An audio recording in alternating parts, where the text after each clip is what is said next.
Welcome to the Deep Dive. Today we're looking into a world where, well, choices are made right on the edge of desperation, really. Our deep dive is exploring the very complex lives of what are often called bar girls in parts of Southeast Asia. It's a really significant topic.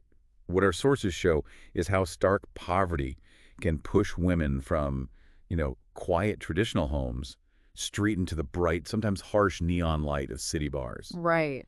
And every smile there becomes a tactic almost. Ah, Every night holds a risk. The idea here is to try and understand, beyond just judging, how desperation and, well, hope shape their world. okay, let's unpack this then. So, diving in, the first big question our sources raise is just why? Why would anyone choose a life that's so demanding, often so dangerous? Yeah. It's definitely not for the glamour, as the research makes crystal clear. This isn't a choice made out of desire. Exactly. It's driven by a profound lack of other viable options. In many rural areas, especially, good education, reliable jobs, they're just Yeah. incredibly scarce. Right. Almost non-existent sometimes. Pretty much.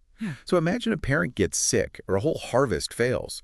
Suddenly the family's trapped in debt they can't escape. In those situations, daughters can become the sole breadwinners, literally the only hope. Hmm. They're sending money home for essentials, food, medicine, maybe younger siblings' school fees. Our sources paint this picture, a young woman getting on a bus to somewhere like Pattaya. She's basically carrying her family's entire future on her shoulders. Because what else is there? And their office, so to speak, it's not what you'd normally picture, is it? We're talking about those noisy, crowded, dimly lit bars you find across Southeast Asia. That's right. How did the sources describe the actual, the work itself inside those bars? Well, it's described as a very nuanced kind of performance. That smile, for instance, it's not just being friendly, it's a professional tool. Oh. Their income often depends heavily on drink commissions. So they get very good at conversation, at quickly sizing up a customer, their wallet, their intentions. Gauging the situation. Exactly. And then there's the bar fine. There's a fee paid to the bar, not the woman, that lets a customer take her out of the bar. And that's where things often blur into what our sources call transactional acts. Right, blurring the lines. Yeah. This whole performance, it's often inescapable. It drives their income, yes, but the sources are clear. It takes a toll.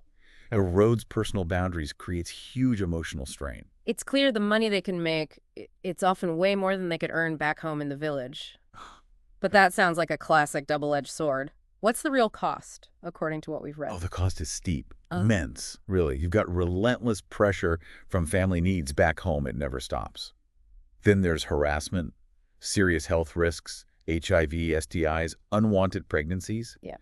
And a really profound social stigma. It can follow them forever. They often lead these sort of double lives. At home, they're heroes, saviors lifting their families out of poverty. But elsewhere, they might be seen as outcasts, forced to hide what they really do.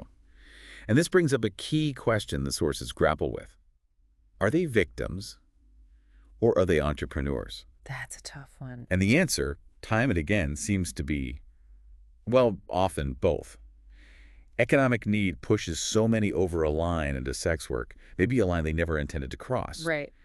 And the legal situation doesn't help. These gray areas where the bars might be legal, but prostitution isn't, that just increases the risk. And bans sometimes just push everything further underground, making it even more dangerous. Then you add trafficking into the mix. It really blurs any clear line between choice and coercion. It reflects these impossible circumstances they're in. The overall picture is becoming clearer, but it's those individual stories that really hit home, isn't it? Our sources give us a powerful example, Noi, from Thailand's Aizen region. Yeah, Noi's story is, well, it's heartbreakingly typical in many ways. She faced drought, terrible debt back home, left her village at 19, headed for Pattaya, told her family she got a hotel job. That's a common cover story. But the reality was she ended up in the bars. To save her family, that was the goal. She learned the ropes, sent money back faithfully, paid off those debts, helped her brother get an education. Wow. But what really stands out in her story, as told in the sources, is how she eventually crossed her own personal line. It was for her mother's surgery, a desperate act for her family's survival. Her life is shown as this mix, trapped, yet incredibly resilient. Pride in what she provides, but also deep shame about how she does it. What a story. It really shows. This deep dive isn't just about looking at statistics or judging actions.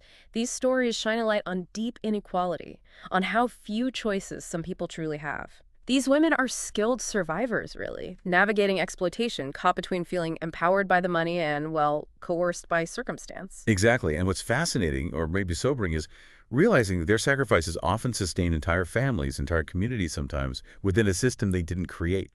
It really brings up a big question for us, doesn't it? How can we try to understand these unseen worlds better, maybe with less judgment? Yeah, absolutely. And if this deep dive has got you thinking about these kinds of complex realities, you'll definitely find more insights like this over at Mind Expansion Daily. Visit Mind Expansion Daily to get great information, truly thought-provoking stuff. And hey, be sure to like and subscribe to Mind Expansion Daily while you're there to keep exploring these kinds of topics with us. And maybe just leave you with this thought. In a world that presents so many difficult choices, what lines might you find yourself crossing to protect the people you love?